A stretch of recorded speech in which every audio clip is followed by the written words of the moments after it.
¿Qué tal, jóvenes? ¿Cómo están? Buenas tardes. Bien, en esta oportunidad, semana número 8, vamos a hacer el tema de cantidad de movimiento y gravitación universal. ¿Qué tal, Tatiana? ¿Cómo está? Muy buenas tardes.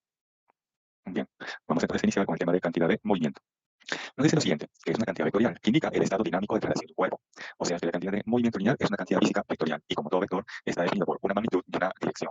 Ahora vamos a determinar la cantidad de movimiento para un cuerpo. Por ejemplo, para ese instante tenemos un vehículo de masa m. En ese instante el vehículo se está desplazando con una velocidad v. Con esos datos, masa y velocidad, ya podemos conocer su cantidad de movimiento. Y es que se plantea lo siguiente, que la cantidad de movimiento que va a estar representado con la letra P es igual a la masa del vehículo, a la masa del cuerpo, la masa del móvil, multiplicado por su velocidad. Vamos a interpretar esta ecuación. Se tiene que la masa es una cantidad física escalar, que siempre es positiva. La masa es una cantidad física escalar que siempre es positiva. Ahí tengo el signo más que corresponde a la masa. La velocidad es una cantidad física vectorial, que puede tener dirección posiblemente positiva o quizás negativa. Ahora voy a plantear regla de signos, lo que ustedes manejan desde el colegio. Más por más, ¿qué nos da como resultado? Más por más. Más por más, eso nos da más, ¿cierto? Así es, muy bien, más. Y más por menos, ¿qué nos da como resultado? Más por menos. Y más por menos, ¿qué nos da como resultado? Menos, así es, perfecto, muy bien. Entonces observa lo siguiente, que si la velocidad tiene dirección positiva, la cantidad de movimiento también. Que si la velocidad tuviese dirección negativa, la cantidad de movimiento también. Que se puede concluir entonces que la cantidad de movimiento y la velocidad siempre tienen igual dirección. La cantidad de movimiento y la velocidad, no descuides, Tatiana, lo importante es participar. Así es. Entonces, ojo, siempre la cantidad de movimiento y la velocidad siempre tienen igual de dirección. Es por eso que aquí la dirección de la velocidad es hacia la derecha y por lo tanto esa debe ser también la dirección de la cantidad de movimiento, ¿correcto?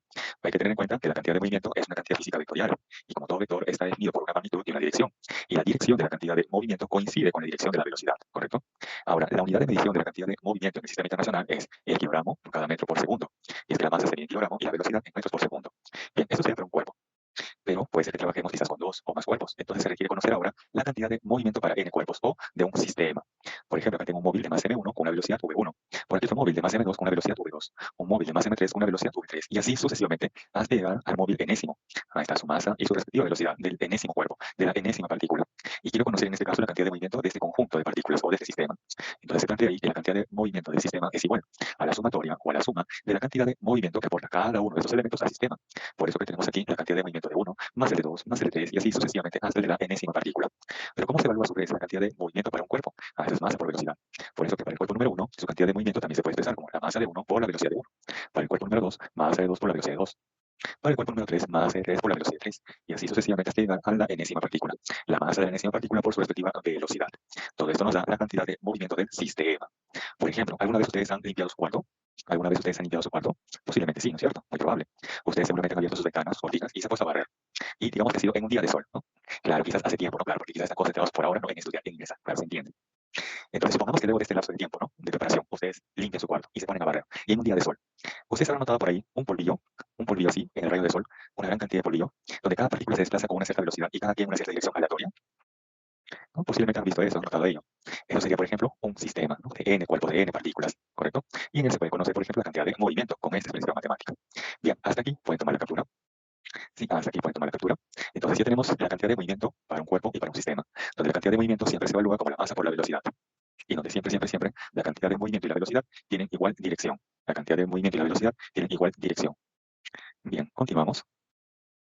Y ahora vamos a hablar acerca del impulso. Nos dice que el impulso es una cantidad física vectorial que indica la acción de una fuerza durante un intervalo de tiempo. Además, nos dice lo siguiente, el impulso es producido por una fuerza, cuyo efecto es el cambio, es la variación de la cantidad de movimiento del sistema, o también para un cuerpo. Por ejemplo, tengo por aquí una pared. Aquí tenemos el perfil de una pared, ¿correcto? Y voy a tener aquí un antes, durante y después.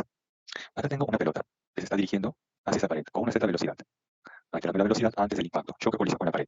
Si esta es la dirección de su velocidad, entonces esa también debe ser la dirección de su cantidad de movimiento, ya que en la diapositiva anterior se había concluido que la cantidad de movimiento y la velocidad tienen igual dirección. Luego, esa pelota impacta en la pared, ya impacta en la pared. Y luego de impactar en la pared, ahora la pelota se desplaza en esta dirección. Acá tenemos la nueva dirección de su velocidad. Y si esta es la nueva dirección de su velocidad, entonces también obtenemos aquí la nueva dirección de su cantidad de movimiento, ya que la cantidad de movimiento y la velocidad siempre tienen igual dirección. Aquí la pregunta es, ¿la cantidad de movimiento inicial y final, antes y después del impacto con la pared, son iguales o son diferentes? La cantidad de movimiento antes y después del impacto con la pared, ¿son iguales o son diferentes? Observen ahí los vectores, esas flechas de color celeste. Esas flechas de color celeste son iguales o son diferentes. Claro, son diferentes, muy bien, son diferentes, perfecto. ¿Y quién habrá modificado, quién habrá hecho cambiar o variar esa cantidad de movimiento antes y después del impacto con la pared? Lo que se conoce físicamente como impulso. Y es que cuando esa pelota impacta en la pared, en esa pelota ha actuado una fuerza. En esa pelota ha actuado una fuerza. Esa fuerza además intervalo de tiempo. Esa fuerza que ha actuado en la pelota ha durado además un cierto intervalo de tiempo. Y físicamente se plantea que esa fuerza que ha actuado durante un cierto intervalo de tiempo en esa pelota ha realizado o efectuado un impulso, que es justamente lo que estamos analizando ahora. ¿Cómo hallar ese impulso? Para eso hay que tener en cuenta que el impulso puede ser debido a una fuerza constante o debido a una fuerza variable. Cuando el impulso es debido a una fuerza constante, el impulso se evalúa sencillamente como fuerza por intervalo de tiempo. Vamos a analizar esta expresión. La fuerza es una cantidad física vectorial y puede tener entonces una dirección positiva o quizás una dirección negativa. El intervalo de tiempo o tiempo es una cantidad que siempre es positiva. El intervalo de tiempo es una cantidad física escalar que siempre es positiva. Ahora apliquen aquí regla de signos. Más por más, ¿qué nos da como resultado? Más por más, ¿qué nos da? Más, muy bien. Y menos por más, ¿qué nos da como resultado? Menos. Menos, perfecto, muy bien. Y aquí se observa algo muy importante, bien, que cuando la fuerza tiene dirección positiva, el impulso también. Si la fuerza tuviese dirección negativa, el impulso también. Vamos a borrar eso un ratito para que tenga una correlación de colores. ¿Sí? Entonces aquí habían indicado ustedes correctamente que más por más nos da más y menos por más nos da menos. Y ahí se observa, cuando la fuerza tiene dirección positiva, el impulso también. Y si la fuerza tuviese dirección negativa, el impulso también. O sea que el impulso y la fuerza resultante o la fuerza seca siempre tienen igual dirección. Entonces, si es de la dirección de la fuerza que ha ejercido la pared a esa pelota, entonces esa también debe ser la dirección de quién? Del impulso. Y aquel impulso y la fuerza o la fuerza resultante siempre tienen igual dirección. Y el impulso es el responsable en la variación o el cambio en la cantidad de movimiento. Bien, ahora tenemos aquí el impulso de una fuerza variable. Cuando la fuerza es variable, se tiene que hacer la gráfica fuerza versus tiempo. Vamos a asumir que este es el comportamiento de esa fuerza variable, que en un intervalo está aumentando su magnitud hasta alcanzar un valor máximo y luego disminuye hasta que se cero. Entonces acá tenemos una fuerza que es variable en el tiempo. ¿Cómo hay el impulso? Sencillo. Se plantea que el impulso va a ser numéricamente igual, equivalente al área sombreada, ¿correcto? Físicamente el impulso va a ser equivalente al área sombreada. Eso sería para una fuerza variable. Bien, hasta aquí pueden tomar la captura. Hasta aquí pueden tomar la captura. Entonces, tenemos ya la cantidad de movimiento para un cuerpo y para un sistema, también el impulso de una fuerza constante y de una fuerza variable, donde además hay que tener en cuenta que el impulso es el que hace variar, es el que hace modificar la cantidad de movimiento, ya sea de un cuerpo o de un sistema. Ahora quiero englobar, quiero agrupar estos conceptos, porque por el momento los tenemos separados. Por una parte el concepto de cantidad de movimiento y por otra parte el concepto de impulso. Ahora los quiero relacionar. ¿Cómo se puede relacionar el impulso con la cantidad de movimiento? Mediante el teorema. El teorema del impulso y de la cantidad de movimiento. Nos dice que el impulso producido por una fuerza resultante sobre un cuerpo en un intervalo de tiempo es igual al cambio, o sea, la variación de la cantidad de movimiento del cuerpo. Por ejemplo, acá tenemos un antes y un después que esta pelota haya sido golpeada con el bat. Entonces, inicialmente esta pelota se estaba desplazando hacia la izquierda. Y si esta es la dirección de su velocidad antes del impacto, o antes de golpeada, entonces esa también debe ser la dirección de la cantidad de movimiento, antes del impacto, o antes de que haya sido golpeada. Luego la persona golpea con el bat la pelota, y ahora la pelota se está desplazando hacia la derecha, con una nueva velocidad, y por lo tanto, esta sería la nueva dirección de su cantidad de movimiento. ¿Quién ha modificado esa cantidad de movimiento en la pelota? El impulso. Pero ese impulso se ejerce mediante una fuerza. Entonces ese bat ha ejercido una cierta fuerza F sobre esa pelota, pero esa fuerza además ha actuado durante un intervalo de tiempo. Entonces, esa acción de la fuerza durante un intervalo de tiempo en esa pelota ha generado en ella un impulso. Y recordar que el impulso y la fuerza siempre tienen igual dirección. Entonces, si esta es la dirección de la fuerza resultante que actúa en la pelota, entonces esa también debe ser la dirección del impulso. Bien, se plantea lo siguiente, que la variación de la cantidad de movimiento es igual a la cantidad de movimiento final menos la inicial.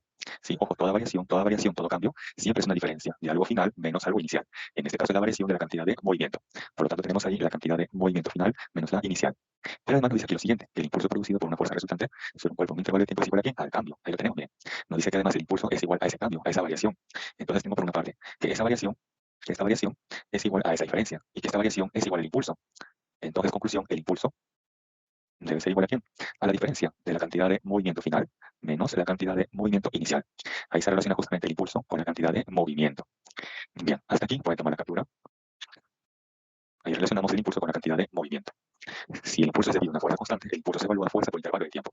Pero si el impulso es debido a una fuerza variable, entonces eso tiene a partir del área de la gráfica fuerza versus tiempo. Y donde la cantidad de movimiento para un cuerpo es sencillamente su masa por su velocidad.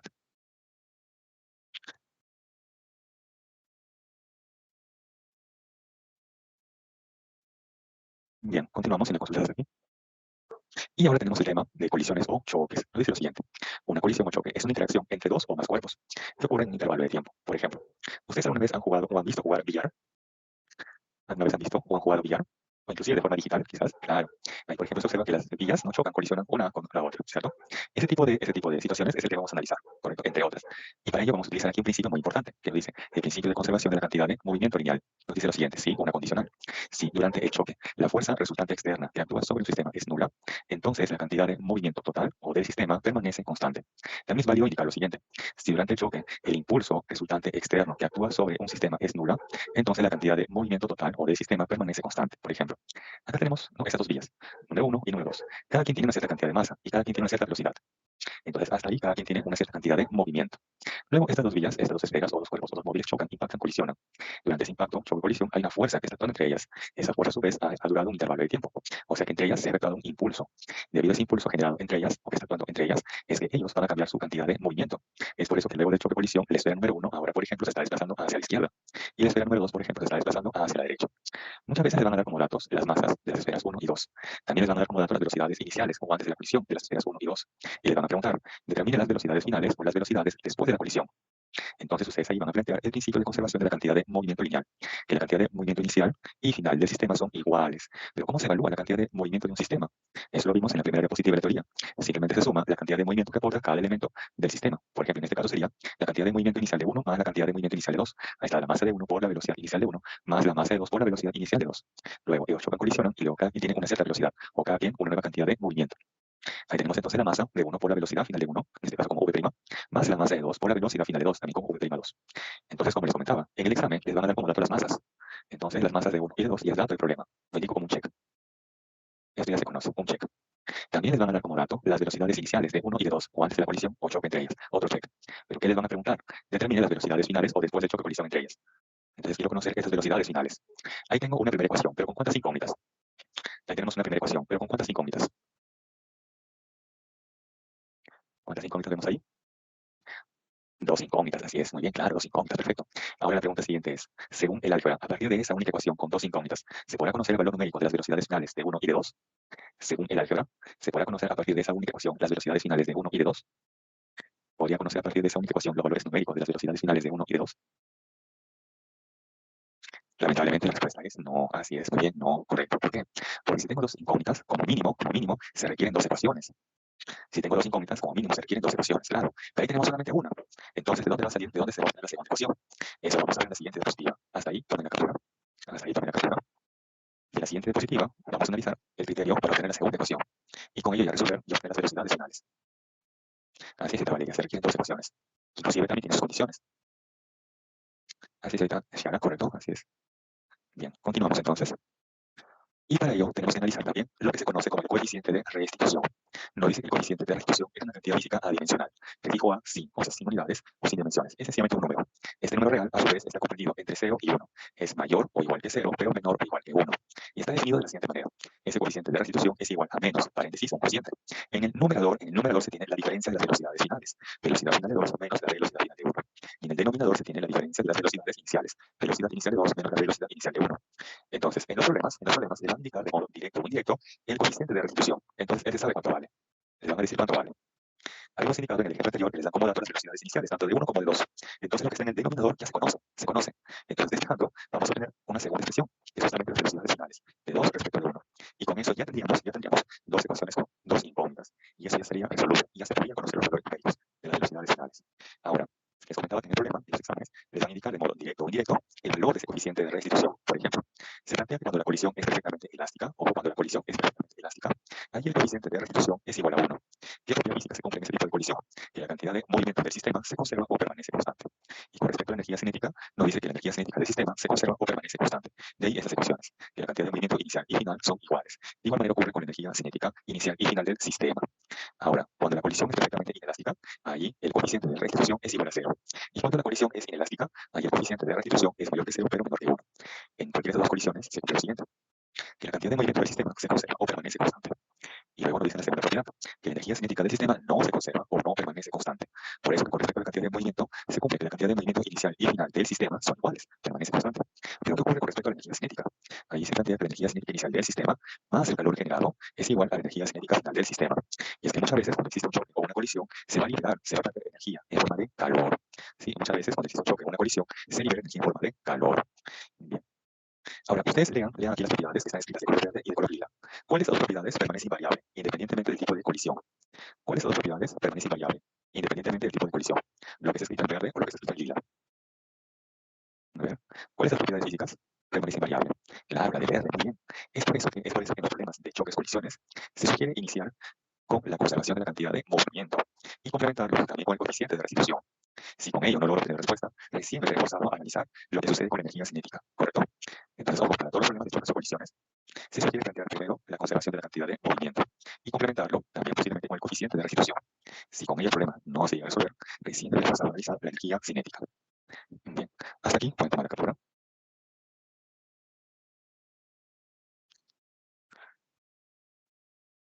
En los problemas siempre van a indicar de forma directa o indirecta el tipo de choque o colisión que se va a dar, ya que dependiendo de ello, el coeficiente de restitución va a adoptar un valor.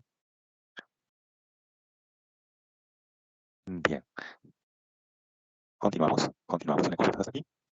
Entonces pasamos a la siguiente diapositiva. Y ahora entramos al tema de gravitación universal.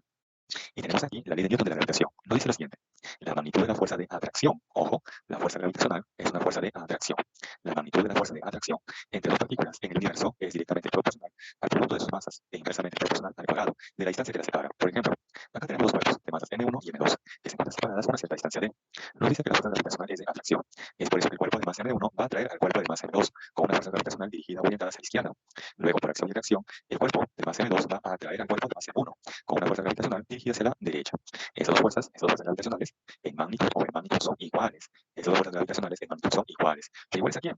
Veamos, a la constante de gravitación universal, que se expresa con la letra G mayúscula, por las masas que están interactuando, la masa de uno por la masa de dos. Y esto entre la distancia que la separa elevado al cuadrado. Ahí tenemos entonces la magnitud de la fuerza gravitacional o de la fuerza gravitatoria, que siempre, o siempre es de atracción. ¿Sí? Siempre es de atracción. Por ejemplo, ustedes tienen masa, su crush también tiene masa. Entonces, entre ustedes y su crush hay una atracción. Ustedes le pueden decir a su crush, entre nosotros existe una atracción.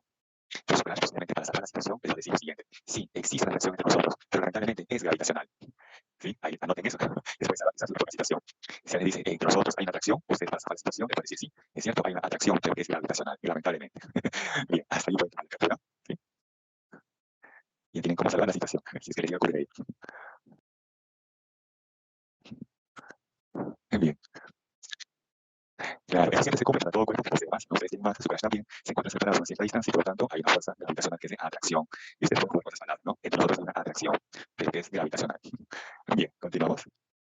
Ahora aquí tenemos, por ejemplo, un planeta y un objeto virtual pequeño. Este planeta puede ser la Tierra y este objeto virtual pequeño podríamos ser nosotros o cualquier objeto que se encuentra en nuestro entorno. Veamos aquí. Este planeta debe ejercer una fuerza gravitacional a este objeto. Ya sabemos que es atracción. Por eso que esa fuerza gravitatoria en este objeto virtual pequeño está orientado hacia la izquierda, ya que este objeto se siente atraído por este planeta. Pero de igual manera, este objeto virtual pequeño también está atrayendo a este planeta con una fuerza gravitacional dirigida hacia la derecha. Estas fuerzas gravitacionales en magnitud son iguales. ¿Sí? En magnitud son iguales. ¿Iguales a quién? A la constante de gravitación universal, que se expresa con la letra G mayúscula, por las masas de los cuerpos que están interactuando. Ahí está la masa del planeta por la masa del objeto virtual pequeño. Y esto luego entre la distancia que la separa elevado al cuadrado. Pero un detalle, esa distancia de separación es a partir de los centros geométricos o de los centros de gravedad. Por ejemplo, el centro de gravedad del planeta se encuentra justamente en su punto medio. Y la del objeto pequeño es prácticamente el mismo. Entonces, geométricamente aquí, esa distancia de separación del planeta hacia este objeto pequeño será la suma del radio del planeta más la altura del objeto respecto de la superficie del planeta. ¿Sí? Esa distancia, en este caso, el radio del planeta más la altura que tiene el objeto respecto de la superficie del planeta. Ahí lo tenemos. Ahora, dice fuerza gravitatoria o fuerza de gravedad, y esa fuerza lo vimos anteriormente, conocida como peso. Por eso que tenemos aquí que el peso de este cuerpo es igual a su masa por la gravedad que produce este planeta en la ubicación de este objeto puntual. Luego, esta fuerza gravitacional la voy a reordenar, la voy a agrupar de esta forma. ¿Correcto? Entonces, yo sé que la fuerza gravitacional, la fuerza gravitatoria o peso son lo mismo. Entonces, lo que voy a hacer es igualar ambas situaciones. Esta expresión de la fuerza gravitacional del planeta, que puede ser la Tierra y este objeto puntual pequeño, que puede ser nosotros, por ejemplo, con el peso del objeto puntual pequeño. Los igualamos. Y de ahí se va a cancelar la masa del objeto puntual pequeño. Y se tiene lo siguiente, que este planeta, que por ejemplo puede ser la Tierra, produce en torno un campo gravitacional, un campo gravitatorio o una gravedad. Esa gravedad es igual aquí en magnitud a la constante de gravitación universal por la masa del planeta entre la distancia elevado al cuadrado. Esta expresión también puede ser válida en principio también para nosotros. Nosotros tenemos masa, los objetos que se encuentran en nuestro entorno también tienen masa. Por lo tanto, nosotros, al igual que los objetos, producimos en nuestro entorno un campo gravitacional o una gravedad. Pero esa gravedad que producimos es prácticamente cero. ¿Por qué? Porque nuestra masa es muy pequeña en comparación, por ejemplo, con la de la Tierra. La Tierra, por tener una mayor cantidad de masa, entonces produce en torno un campo gravitacional o una gravedad de mayor intensidad que nosotros. Es por eso que nosotros no tenemos esa capacidad de atraer otros cuerpos que poseen masa. En cambio, la Tierra sí lo tiene. Si ustedes, por ejemplo, tienen un lapicero en la mano y lo elevan y luego lo sueltan, ¿qué ocurre? Si ustedes lo sueltan, ese lapicero se dirige hacia la Tierra, se dirige hacia abajo, en dirección hacia la Tierra, o se dirige hacia ustedes. Si ustedes elevan un lapicero, por ejemplo, y luego lo sueltan, ese lapicero, ¿hacia dónde se desplaza?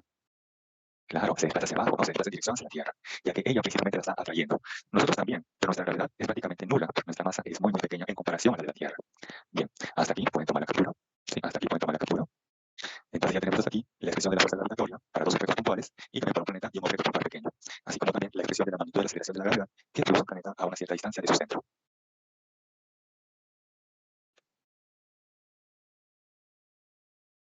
Bien, si mi curso hasta aquí, entonces paso a la siguiente diapositiva.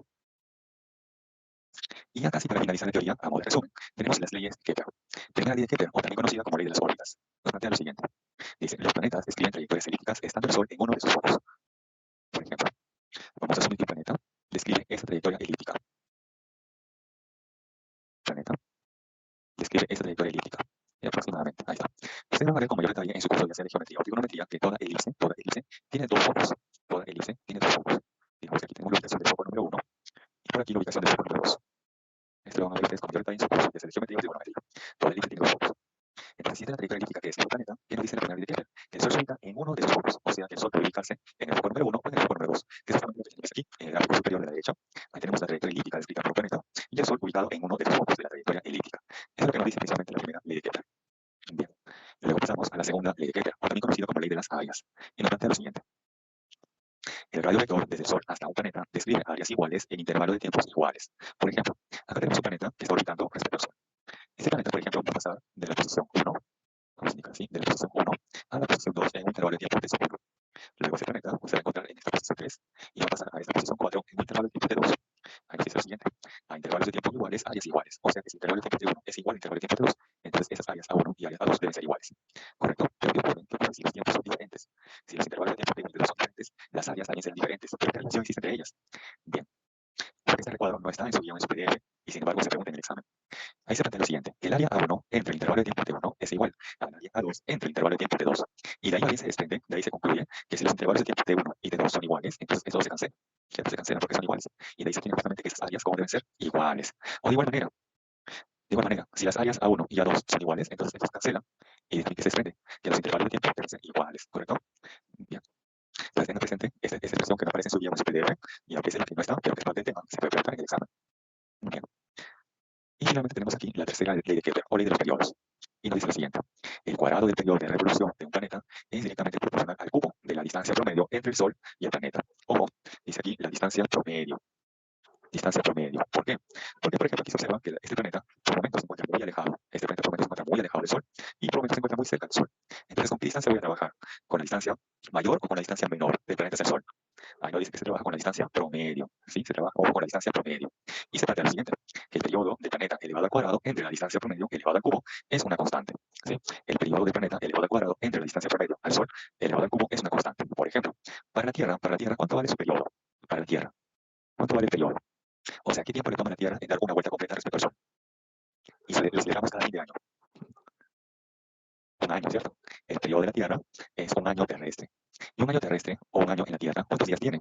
365 días terrestres. ¿Y por qué hago énfasis a esa palabra terrestre? Porque un día en la Tierra, ¿cuántas horas tiene? Un día en la Tierra. 24 horas, claro. Un día en la Tierra es 24 horas. Ahora, un día en Marte, Júpiter, Venus, Saturno u otro planeta, ¿necesariamente tiene 24 horas? No. No necesariamente, ¿correcto? Por eso hago énfasis ahí a año terrestre o día terrestre, ¿correcto? Bien, hasta ahí pueden tomar la captura y con esto hemos finalizado el resumen y la teoría para esta semana. Con esto ya podemos pasar a los problemas.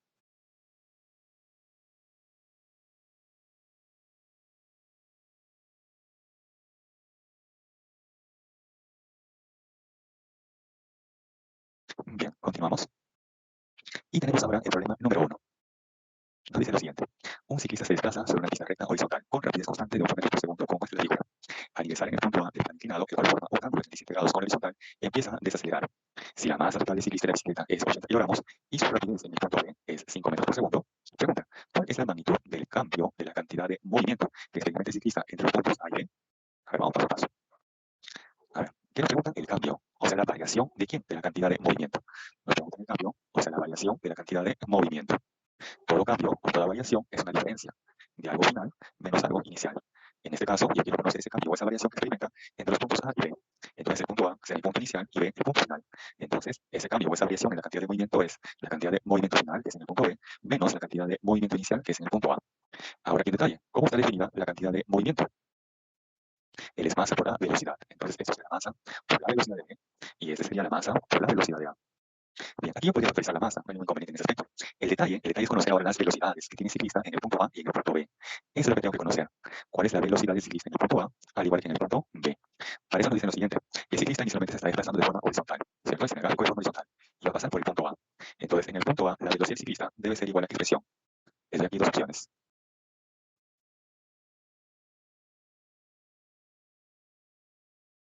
A ver ahí. ¿Cuál sería la expresión de la velocidad del ciclista en el punto A? ¿La expresión número 1 o la expresión número 2? ¿Cuál sería la correcta? Saliendo además del gráfico, el ciclista se está desplazando hacia la izquierda. Del gráfico se aprecia que el ciclista se está desplazando hacia la izquierda. Así es, la número 2. Muy bien. Perfecto. Entonces, hasta ahí ya tenemos por lo menos la velocidad en el punto A. Muy bien, un check. Ahora falta conocer la velocidad del ciclista en el punto B, ¿cierto? ¿Cómo hay esa velocidad del ciclista en el punto B? Ojo, lo que nos da como dato es la magnitud de su velocidad o su rapidez, que es 5 metros por segundo. Entonces, la velocidad del ciclista en el punto B lo voy a tener que descomponer en una componente horizontal y en una componente vertical, ¿correcto? A ver,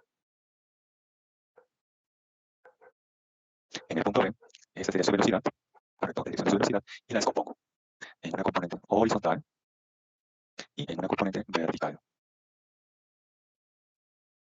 Pero para ello, falta conocer el ángulo. El ángulo de inclinación es alfa, porque coincide justamente con el plano inclinado.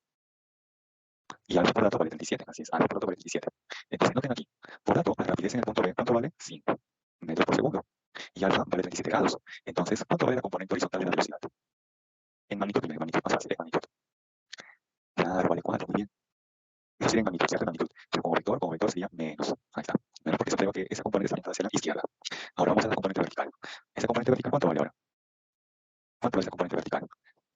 Si es 4 de 5, ¿cuánto vale? 3. Claro, si es bien, 3 metros por segundo. Esto puede estar medio extraño. Y ahora, lo borro. Ahí está, 3 metros por segundo. Y como esa componente está dirigida hacia arriba, más 3. O simplemente 3, como guste. Entonces ya tengo ahí la velocidad en el punto B. Entonces, otro check. Ahora sí, ya tenemos todo para reemplazar en esta expresión en lo que nos están preguntando. Entonces, borramos esto y lo pasamos a limpio. Bien. Entonces, tenemos ahí la velocidad en el punto A sería menos 8i, en este caso i, el vector unitario para el eje horizontal o el eje X. Y menos porque ahí el ciclista se está desplazando hacia la izquierda. Luego, en el punto B, ahí tenemos menos 4i, ahí está menos 4 porque está orientado hacia la izquierda, pero en la horizontal, ahí está i de horizontal, más 3j, 3 hacia arriba, j porque está justamente en la vertical. Luego, con esa información ya podemos reemplazar en la cantidad o la variación de la cantidad de movimiento, que es la cantidad de movimiento final menos la inicial. Ahí, como les comentaba, podemos factorizar la masa, ¿correcto? Entonces tenemos ahí la masa por la diferencia de las velocidades final menos la inicial. Y ahí finalmente podemos reemplazar los valores. ¿Cuánto es la masa? 80 kilogramos. Ahora corchetes, y de paréntesis primero voy a colocar la velocidad final, que es en el punto B. Y en función de los vectores unitarios es menos 4i más 3j. Menos bien la velocidad inicial, que sería en el punto A, y eso es menos 8i. Luego, por el de signos, menos por menos nos da más. Entonces acá tendría 8i. Por acá tengo menos 4i más 8i, eso nos da simplemente 4i. Y eso luego más 3j. Luego, este 80 puede pasar a multiplicar a 4 y a 3. Entonces, obtenemos lo siguiente. Ese cambio o variación de la cantidad de movimiento es 320 y más 240 J en unidad kilogramos metro por cada segundo. Bien, pero ojo, a mí lo que me están preguntando es la magnitud, ¿cierto? La magnitud. Hasta aquí he obtenido ese vector, variación o cambio en la cantidad de movimiento. Yo quiero conocer su magnitud. Entonces, para ello, vamos a plantear lo siguiente. Lo voy a escribir por aquí. Lo escribo por aquí. Si yo tengo una variación en la cantidad de movimiento, es pasado de la siguiente manera. Tengo una componente en X y tengo su componente en Y. Entonces, la magnitud de esa variación de la cantidad de movimiento es igual a la raíz cuadrada de su componente en el eje X elevado al cuadrado más componente en el eje Y elevado al cuadrado. Y eso es justamente lo que tenemos aquí. Entonces, en este caso se ha factorizado 80, sí, se ha factorizado el 80, y eso lo por la raíz cuadrada, de 4 al cuadrado más 3 al cuadrado, y eso nos da 5 al cuadrado, o sea, 5, y por 80 nos da 400. ¿No? Entonces, aquí la magnitud de la variación o el cambio de cantidad de movimiento es 400 kilogramos metros por cada segundo. Esa sería finalmente la respuesta al problema. Hasta aquí pueden tomar la captura.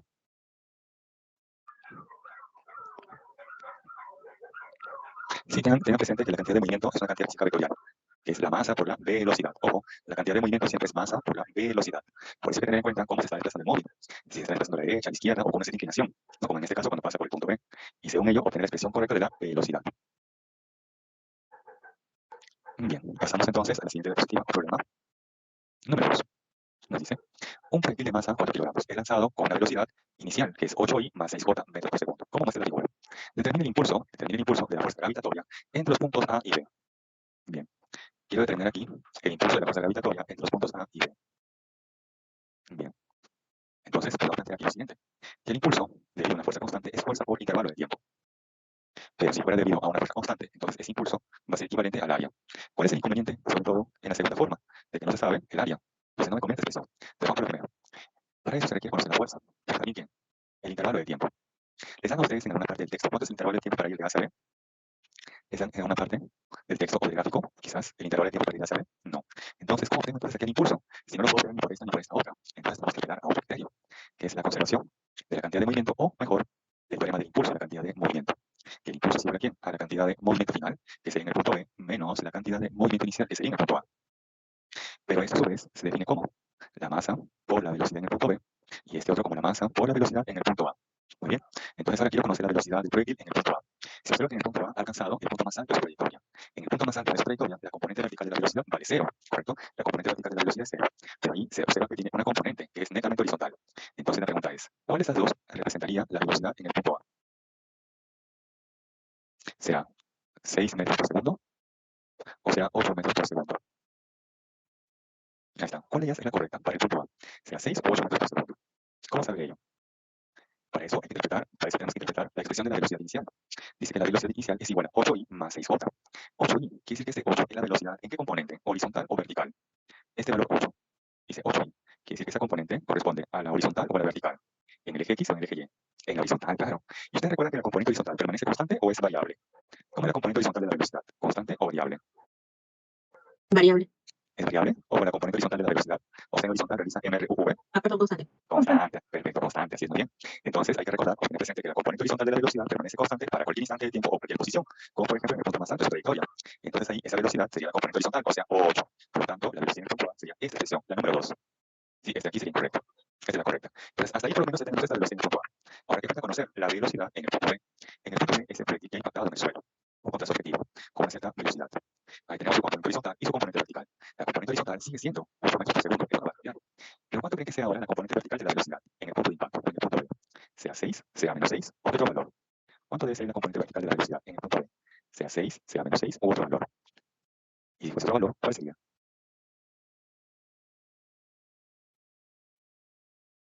0,6. A ver, vamos a deducirlo. Imaginemos otro caso totalmente diferente a este, que se lanza verticalmente hacia arriba un proyectil con una velocidad inicial de 10 metros por segundo, ¿correcto? Entonces sube hasta alcanzar el punto más alto de la trayectoria y luego baja. Ahora, cuando baja, va a pasar por ese mismo punto de lanzamiento con la misma magnitud de la velocidad. O sea, si el mismo es, va a pasar por ahí con una magnitud de velocidad o rapidez también de 10 metros por segundo. Pero, si baja abajo con modo vector, ahí la dirección de la velocidad se observa que es hacia abajo. Por lo tanto, esa velocidad sería negativa. Entonces aquí fue más 10 y aquí fue menos 10. ¿Me puedo entender? Entonces si al inicio la componente vertical de la velocidad fue 6 metros por segundo, entonces cuando llegue a impactar en el punto B, esa componente vertical de la velocidad, claro, sería menos 6 metros por segundo. Entonces ya tenemos también la componente vertical de la velocidad, al igual que la componente horizontal de la velocidad, en el punto B. Ya tenemos todo. Y ya podemos repasar ahí y conocer finalmente el impulso de esa fuerza gravitatoria entre los puntos A y B. Bien, borramos todo esto y lo pasamos a limpio. Entonces ya sabemos que en la posición A, en el punto A, que es el punto más alto de trayectoria, la velocidad es netamente horizontal, es igual a 8i metros por segundo. Y cuando pasa por el punto B, esa velocidad tiene una componente horizontal 8i y una componente vertical menos 6 metros por segundo. Luego, por el teorema del impulso y de la cantidad de movimiento, tenemos que el impulso es igual a ¿qué? A la cantidad de movimiento final menos la inicial. Masa por la velocidad final menos la masa por la velocidad inicial. Ahí podemos factorizar la masa y tenemos entre paréntesis la diferencia de las velocidades. Final menos la inicial. A menos la de B. Perdón, B menos la de A. Y repasamos. ¿Cuánto es la masa del proyectil? 4 kilogramos. Luego, abro corchetes y entre paréntesis coloco la velocidad final, que sería el B. Sería 8i menos 6j, menos la velocidad inicial, que es en el punto A. Y eso vale 8i. Y aquí va por lo siguiente, que este 8i se va a cancelar con este menos 8i. Y nos va a quedar entonces entre corchetes simplemente menos 6j. Menos 6j por 4, eso nos va a dar menos 24j newton segundo. Esa sería realmente la respuesta a este problema. Que el impulso de la fuerza gravitatoria en ese intervalo es igual a menos 24j newton segundo. J porque está en el eje vertical. Y menos porque sería verticalmente hacia abajo ese impulso. Hasta ahí pueden tomar la captura. Una pregunta similar a esta se les podría plantear en el examen, y es que les dan ahí la velocidad inicial en función de los vectores unitarios. Recordad que siempre la componente horizontal permanece constante para cualquier instante de tiempo o para cualquier posición. La que sí está cambiando es la componente vertical de la velocidad. Esa sí cambia. Bien, pasamos entonces al problema número 3. Sí, problema número 3.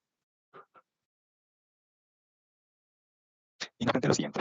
Un patinador de masa de 40 kilogramos se mueve con rapidez de 5 metros por segundo y colisiona con otro patinador de masa de 60 kilogramos que se mueve con una rapidez de 2 metros por segundo en la misma dirección.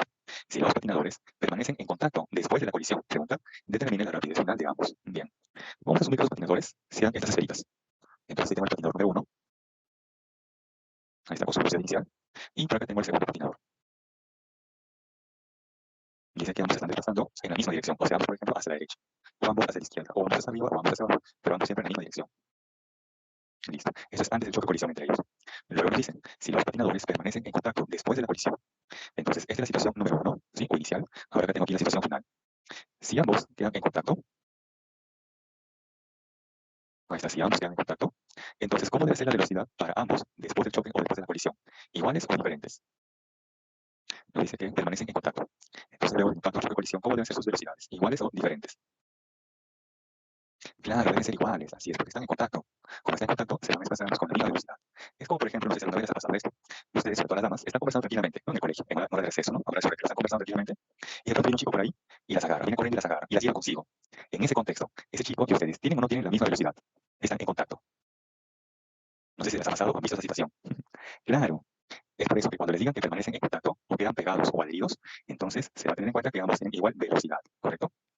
Así es. Entonces, cada vez que digan que permanecen en contacto, pegados o adheridos, entonces ambos tendrán igual velocidad.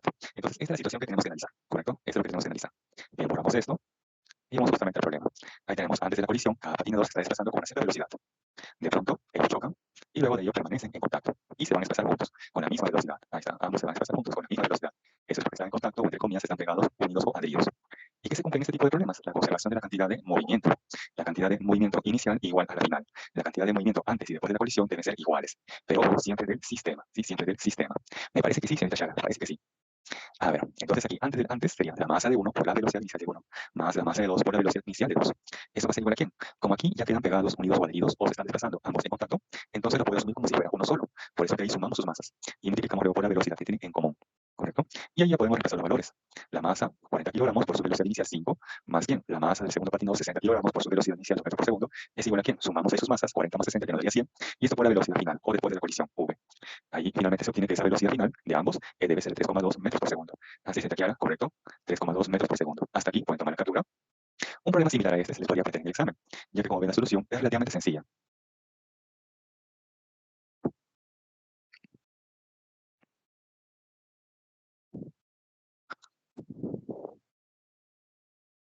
Bien, unos segundos más y pasamos al problema número 4. Ahora, problema número 4 nos dice, una granada es lanzada verticalmente hacia arriba con rapidez de 30 metros por segundo y explota un segundo antes de alcanzar su altura máxima. Hasta ahí nada más vamos a analizar, sí, vamos a analizar parte por parte. Hasta ahí nada más vamos a analizar lo que nos dice el problema. Entonces tenemos por acá el suelo, ¿sí? Y tenemos una granada que va a ser lanzada verticalmente hacia arriba con una rapidez de 30 metros por segundo. Esa granada se eleva y va a alcanzar por ahí su altura máxima, ¿correcto? Esa altura máxima se da cuando la rapidez en la vertical vale 0. Ahí se va a detener momentáneamente. El detalle es el siguiente. Dice que la granada explota un segundo antes de alcanzar su altura máxima. Entonces, primero yo debería conocer qué tiempo le toma de alcanzar esa altura máxima. Porque si ese es el tiempo t, entonces a ese tiempo t, que es el tiempo que le toma de alcanzar la altura máxima, yo le tendría que restar luego un segundo.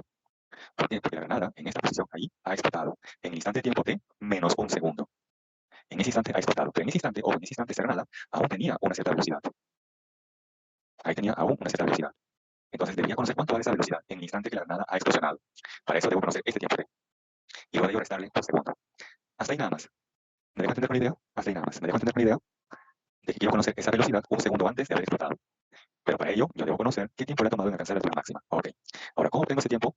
Podemos utilizar una ecuación de tipo escalar, que es más fácil para este problema.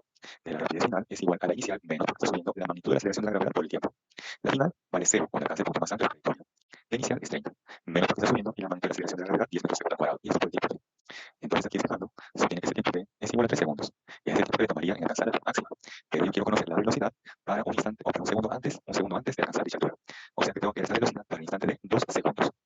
Bien, lo pasamos a limpio. Ahora sí lo pasamos a limpio. Ahí tenemos entonces la granada. Ahí tenemos la expresión que se utiliza de forma escalar. Luego, si esta rapidez final es igual a 0, entonces el tiempo que debe haber tomado en alcanzar esa altura máxima es 3 segundos, como lo hemos deducido anteriormente, ¿correcto? Bien. Ahora voy a conocer la velocidad de esa granada un segundo antes de que haya alcanzado dicha altura máxima. Y para eso voy a utilizar en este caso una ecuación de tipo vectorial. Esa velocidad final es igual a quién? A la velocidad inicial, 30j o más 30j. J porque se está desplazando en la vertical y más porque lo hace arriba. Más quién? La aceleración de la gravedad por el tiempo. Pero la aceleración de la gravedad en notación vectorial siempre vale menos 10. Ahí está menos 10j. Y esto por el tiempo. ¿Para qué instante de tiempo voy a evaluar? Para un segundo antes de haber alcanzado la altura máxima. O sea, para un instante de 2 segundos. Evaluando se obtiene que esa velocidad que tiene la granada un segundo antes de alcanzar la altura máxima es de 10j metros por segundo. Bien, así tenemos la primera parte de la pregunta. Ahora vamos a la segunda parte. Nos dice, la granada se divide en 3 fragmentos de igual masa. Si el primer fragmento tiene una velocidad de 40j metros por segundo y el segundo fragmento tiene una velocidad de menos 30i menos 40j metros por segundo, pregunta, determine la velocidad del tercer fragmento. Bien, cuando la granada explota, ahí la granada se va a fragmentar en 3 partes iguales. Una masa m con una cierta velocidad v1, por aquí, o un segundo fragmento también de masa m y una velocidad v2, y queremos conocer ahora la velocidad de ese tercer fragmento, que se va a cumplir aquí la conservación de la cantidad de movimiento, que la cantidad de movimiento inicial o antes de la explosión es igual a la cantidad de movimiento final o después de la explosión. antes de la explosión, voy a asumir que la granada tiene una masa equivalente a 3m. Ahí tenemos su masa, que es equivalente a 3m, por su velocidad justo antes de la explosión. Eso va a ser igual a ¿quién? A la cantidad de movimiento final o después de la explosión. Ahí tenemos la cantidad de movimiento de 1 más el de 2 y más el de tercer fragmento. Por el problema, se han fragmentado en tres partes iguales. Por eso que si la suma múltiplo 3m, entonces cada fragmento tiene una masa como m. Ahí tenemos la masa por v1 más la masa por v2 más la masa por v3. Ahí se puede cancelar la masa m. Y tendríamos entonces tres veces la velocidad inicial o antes de la explosión es igual a la velocidad del fragmento número 1 más la velocidad del fragmento número 2 más la velocidad del tercer fragmento, que es justamente lo que queremos conocer. Y ahí ya podemos reemplazar. Ahí tenemos tres veces la velocidad inicial de la granada, o antes, o justo antes de la explosión. ¿Eso cuánto fue? 10J metros por segundo. Ahí está 10J. Es igual a ¿qué? A la velocidad final o después de la explosión. La velocidad del primer fragmento es 40J metros por segundo. Ahí está 40J. Más la velocidad del segundo fragmento. Ahí lo tenemos. Menos 30i menos 40J. Ahí está entre paréntesis. Y esto más la velocidad del tercer fragmento. Ahora aquí. En esta parte tengo 40J. Y por acá tengo menos 40J. Ellos se van a cancelar. Luego, este más por menos daría menos 30i. Ese menos 30i pasa al otro lado de la igualdad.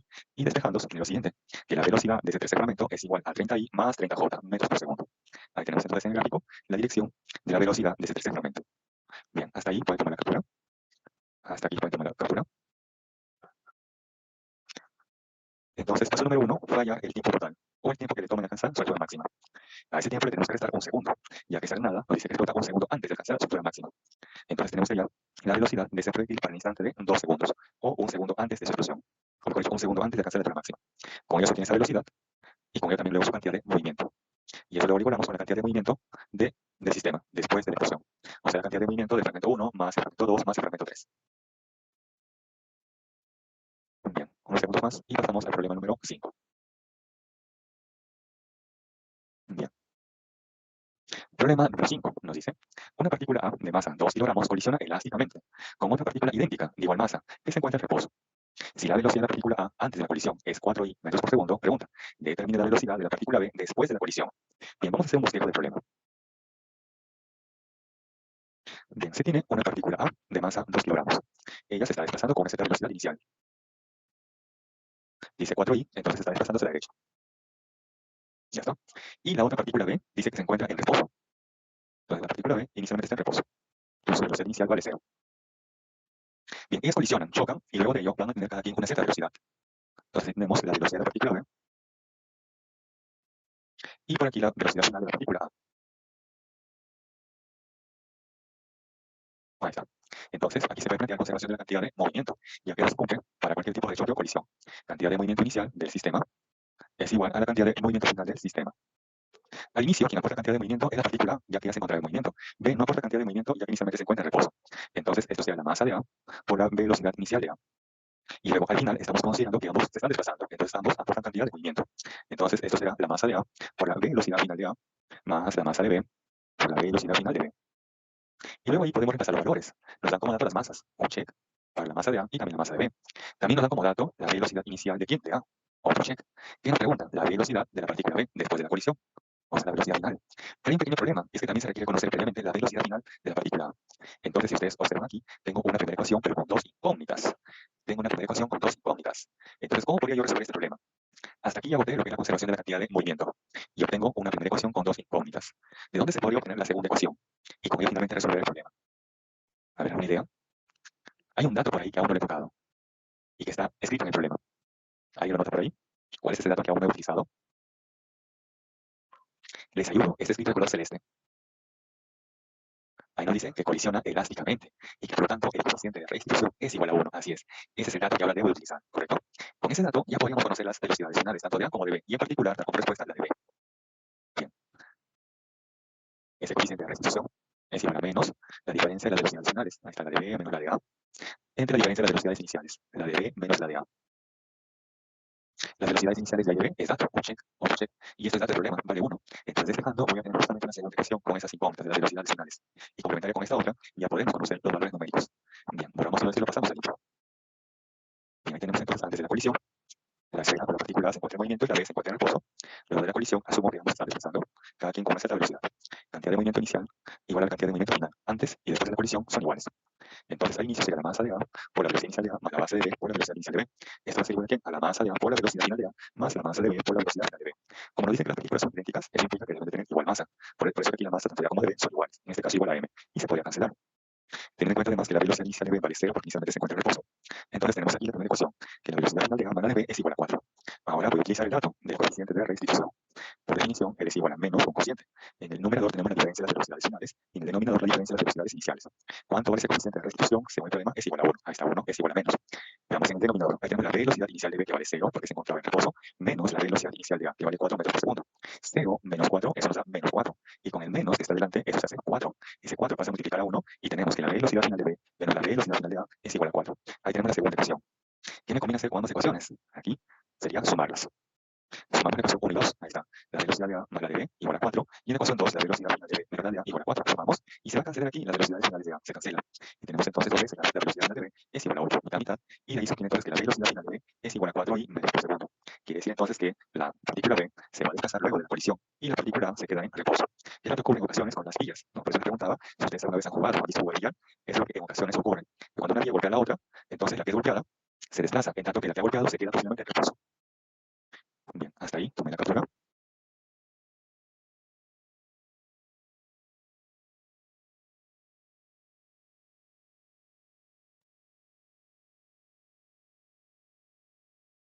Bien, pasamos entonces al siguiente problema, número 6. Ok, gracias. Bien, problema número 6. Nos dice, un cuerpo de masa, 30 kilogramos, se mueve rectilíneamente con rapidez de 3 metros por segundo y colisiona con otro cuerpo de masa, 50 kilogramos, que se mueve rectilíneamente con rapidez de 1 metro por segundo. Pero ojo, ojo, dice en sentido opuesto o en dirección opuesta. Luego, si los cuerpos permanecen unidos después de la colisión, pregunta, ¿cuál es la energía mecánica disipada? Entonces tenemos aquí el antes y después de la colisión. Antes voy a asumir que el cuerpo A se está desplazando hacia la derecha. Eso quiere decir que el cuerpo B se está desplazando hacia la izquierda. Ya que nos dice que el cuerpo B, lo dice ahí, se mueve rectilíneamente con rapidez de 1 metro por segundo en sentido opuesto. Si asumo que uno de ellos, por ejemplo, A se desplaza a la derecha, entonces B se tiene que desplazar hacia la izquierda y viceversa. Si asumo que A se está desplazando hacia la izquierda, entonces B lo tiene que hacer hacia la derecha. Bien, ellos chocan, ellos colisionan, ¿correcto? Y dice ahora, en el texto de color marrón, dice si los cuerpos permanecen unidos, o sea, pegados, adheridos o quedan en contacto. Eso que implica que luego del choque colisión, ¿cómo deben ser sus velocidades? ¿Iguales o diferentes? Se parece a ese problema de los patinadores. Ahí nos decían que los patinadores quedaban en contacto. Claro, deben ser iguales. Por eso que después de la colisión o choque entre ellos, se van a desplazar con la misma velocidad, en este caso como V. Con toda esa información nos preguntan cuál es la energía mecánica disipada. Para ello, primero se debe conocer cuál es la velocidad o la rapidez final o después de la colisión. Para eso vamos a plantear la conservación de la cantidad de movimiento. La cantidad de movimiento inicial igual a la final, antes y después de la colisión deben ser iguales. Entonces planteamos ahí, la masa de A por la velocidad inicial de A más la masa de B por la velocidad inicial de B es igual a ¿quién? Como aquí ya permanecen unidos, quedan pegados, quedan adheridos o quedan en contacto, entonces lo puedo asumir como si fuera uno solo. Entonces ahí sumo sus masas. Y esto multiplicado por la velocidad que van a tener en común. Y luego repasamos. Pero ojo, ten en cuenta que las masas, ahí están las masas de 30 y 50 kilogramos. Luego sí aquí las velocidades. Ojo, la cantidad de movimiento siempre es masa por velocidad. El móvil A, o el bloque del cuerpo A se está desplazando a la derecha. Por lo tanto, su velocidad sería positiva más 3 metros por segundo. Pero ¿qué ocurre? ¿Qué ocurre con el cuerpo B? Es, según el gráfico, se está desplazando hacia la izquierda. Por lo tanto, su velocidad es negativa. Ahí está, menos porque se desplaza hacia la izquierda. Y la magnitud de esa velocidad, o sea, su rapidez, es igual a 1 metro por segundo. Eso sería igual a ¿quién? Aquí sumamos sus masas, 30 más 50 kilogramos, por la velocidad que tienen en común. Y ahí se obtiene una rapidez o una magnitud de la velocidad igual a 0,5 metros por segundo.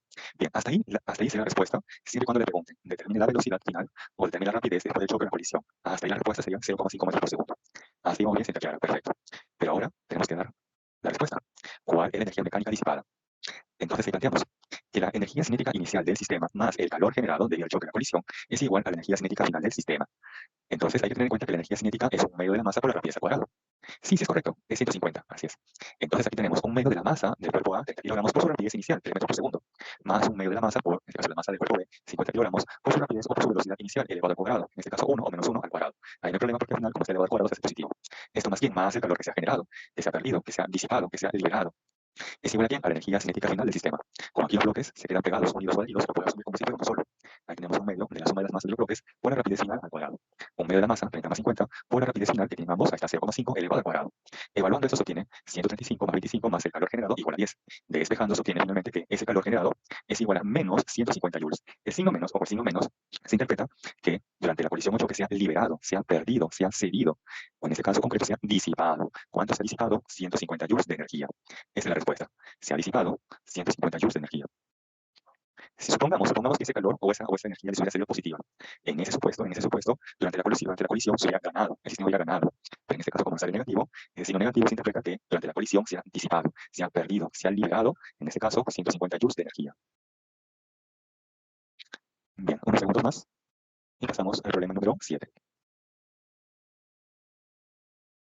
Ok, claro, ese signo menos se interpreta, simplemente se interpreta. Pero claro, después en este caso sería simplemente 150 joules. Ese signo menos indica que justamente se está disipando, se está liberando, se está perdiendo. Ok, bien, continuamos. Problema número 7. Nos dice, tres esferas homogéneas de igual masa a 1 kilogramo están localizadas en los vértices de un triángulo equilátero de lado 1 metro. Si una cuarta esfera de masa también 1 kilogramo se coloca en el punto O, que es el origen de coordenadas, pregunta, determine la fuerza gravitatoria resultante sobre ella. O sea, sobre la cuarta esfera, la que se ubica justamente en el origen de coordenadas. Veamos. Esa cuarta esfera va a interactuar con la primera esfera. Y como es una fuerza gravitacional, es una fuerza de atracción. Por lo tanto, la esfera número 1 va a atraer a la esfera número 4 con una fuerza en esta dirección. Ahí tenemos la fuerza gravitacional que ejerce la esfera número 1 a la número 4. La número 2 también ejerce una fuerza gravitacional, que también es de atracción. Ahí tenemos la fuerza gravitacional de la esfera número 2, que actúa sobre la cuarta esfera. Y finalmente la tercera esfera también está atrayendo a la cuarta esfera. Listo. Entonces aquí, esa fuerza resultante gravitacional sería la suma de la fuerza gravitacional que ejerce la esfera número 1, más la que ejerce la esfera número 2, más la que ejerce la esfera número 3. Ahora hay un detalle. Se observa del gráfico que la esfera número 4 es equidistante de las esferas 1 y 3, ¿correcto? Y además las masas 1, 3 y 4 son iguales. Entonces, ¿cómo debe ser la magnitud de la fuerza 1 y la fuerza 3? ¿Iguales o diferentes? ¿Cómo debe ser la magnitud de la fuerza F1 y la magnitud F3? ¿Iguales o diferentes? A ver, les ayudo. Para la fuerza F1 sería la constante de gravitación universal por la masa de 1 por la masa de 4 entre la distancia de los al cuadrado. En este caso, L medios elevado al cuadrado. Para la fuerza 3 sería la constante de gravitación universal por la masa de 3 por la masa de 4 entre la distancia de la al cuadrado. También L medios al cuadrado. Las masas 1, 2, 3 y 4, ¿correcto? Son iguales a 1 kilogramo. Entonces quiere decir que estas dos expresiones, estas dos fuerzas, 1 y 3 en magnitud, ¿cómo tienen que ser? ¿Iguales o diferentes? Las magnitudes de las fuerzas F1 y F3, ¿cómo tienen que ser? ¿Iguales o diferentes? Si las masas 1, 2, 3 y 4 son todas ellas iguales a 1 kilogramo. Claro, deben ser iguales, muy bien. Entonces acá tengo las fuerzas de magnitudes iguales, pero se encuentran en direcciones opuestas. Entonces estas dos se van a cancelar. Quiere decir que estas dos se cancelan. La número 1 con la número 3 se cancelan. ¿Y quién va a quedar? Únicamente la fuerza número 2. Esa sería nuestra fuerza resultante gravitatoria, ¿correcto? Bien, ese es el operador. Ahora lo pasamos aquí. Ahí tenemos las fuerzas 1, 2 y 3. Ahí tenemos la expresión de la fuerza resultante, pero habíamos deducido que las fuerzas 1 y 3 son iguales en magnitud y como se encuentran en direcciones opuestas, al sumarse actualmente ambas, se cancelan. Por eso, reemplazando la expresión número 1, tenemos que esta fuerza resultante gravitacional o gravitatoria es igual a la fuerza que le ejerce la segunda esfera. Ahora quiero conocer cuál es la magnitud de esa fuerza. Y para ello utilizamos esta expresión de la ley de gravitación, que es la constante gravitacional por el producto de las masas y los cuerpos que están interactuando. En este caso, la masa de 2 por la masa de 4. Y esto es la distancia que la separa elevado al cuadrado. Ahora, ¿cuánto vale esta distancia D? Entonces hay que tener en cuenta que este es un triángulo equilátero. Voy a analizar en este lado, que es un triángulo color celeste. Sí, voy a analizar ahí. Ahí tenemos la hipotenusa. Ahí tenemos justamente esa distancia que me están preguntando. ¿Correcto? Y como es un triángulo equilátero, entonces este ángulo sería 60 grados. Y bueno, este otro 30 grados. A30 se lo pone como cuánto? La mitad de la hipotenusa, o sea, sería el medio. Y a 60 se lo pone como cuánto? Como la mitad de la hipotenusa, o sea, el medio, pero multiplicado por la raíz cuadrada de 3. O sea que esa distancia entre las masas 2 y 4 sería L medios por la raíz cuadrada de 3. Por eso nos dice aquí del triángulo, esa distancia reemplazando sería simplemente la raíz cuadrada de 3 sobre 2, ya que L por dato vale 1 metro, ¿correcto? Entonces ya tenemos todo, tenemos las masas, tenemos la distancia, ya podemos reemplazar ello. Entonces reemplazamos el valor ahí de la constante de gravitación universal, las masas 2 y 4, todas ellas igual a 1 kilogramo, y esto entre la distancia que las separa elevado al cuadrado, o sea, la raíz cuadrada de 3 medios, y eso elevado al cuadrado. Y eso nos va a dar aproximadamente una fuerza de magnitud 8,8 por 10 a la menos 11 newton. Pero como esa fuerza se observa que está dirigida prácticamente hacia arriba, entonces la dirección sería sobre el eje más y, sobre el eje más y, o en dirección más j, también puede ser dirección más j. Bien, esa sería entonces la respuesta al problema. Hasta ahí, pues, tomar la captura.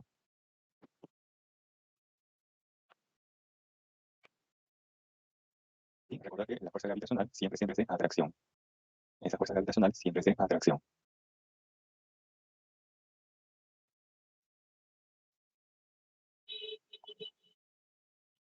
Bien, finalmente, el problema más difícil de todos, el más difícil, el más yuca. No, mentira, no se la crean. Es el más fácil, más bien. Nos dice, un asteroide describe una órbita elíptica alrededor del Sol, como se muestra en la figura. El asteroide tarda 3 años en ir del punto A al punto B. Si el área que barre el radio vector de A hacia B es S tercios, siendo S el área total del elipse, pregunta, ¿cuál es el periodo del asteroide alrededor del Sol o respecto del Sol? Bien, aquí se va a plantear justamente la segunda ley de Kepler. O sea, que el área A1 entre el intervalo de tiempo T1 es igual al área A2 entre el intervalo de tiempo T2. Por eso les comentaba que a veces lo que no está en su PDF, a veces lo que no está en su PDF, ¿correcto? Se le puede preguntar en el examen, ya que es parte del tema. Entonces, esta área A1 podría ser, por ejemplo, el área que barre cuando va de A hacia B. Y ese intervalo de tiempo T1 es el tiempo que le toma ir justamente de A hacia B, por dato, 3 años. Esta área A2 puede ser el área total de la elipse, el área total de la elipse. Entonces, ese intervalo de tiempo T2 sería el tiempo total que le toma ir o recorrer toda la vuelta respecto al Sol. ¿Correcto? Bien. Ojo, para este problema no hay clave, ¿eh? Para este problema no hay clave. No hay clave en este problema. Corrección de la semana, problema 8 no hay clave. Sí, problema 8 no hay clave. ¿Sí? Bien, entonces ya tenemos ahí los datos, hemos identificado aquí los datos. La superficie que barre de A hacia B es S tercios y la total S. Y planteamos esta segunda ley de Kepler, o ley de las áreas. Ahí recordamos, el área para ir hacia B entre el intervalo de tiempo para ir hacia B es igual al área total entre el intervalo de tiempo total, que en este caso correspondería al periodo, ya que el periodo es el tiempo que le toma dar una vuelta completa respecto al Sol. ¿Cuánto vale el área para ir hacia B? Según el problema, como S tercios. ¿Qué tiempo le ha tomado? 3 años. Eso va a ser igual a quién? Al área total S entre el intervalo de tiempo que le toma, que es equivalente al periodo. Y a partir de ahí, despejando S con S, se obtiene que ese periodo de rotación es de 9 años.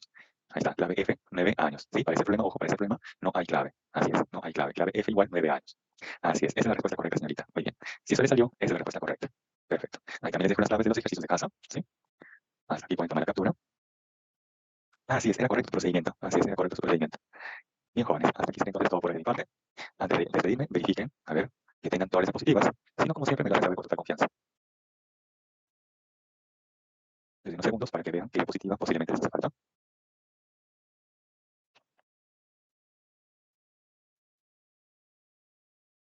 Bien, jóvenes, entonces eso sería todo por mi parte. Cuídense mucho y pasen bonita tarde. Comienza hasta la siguiente.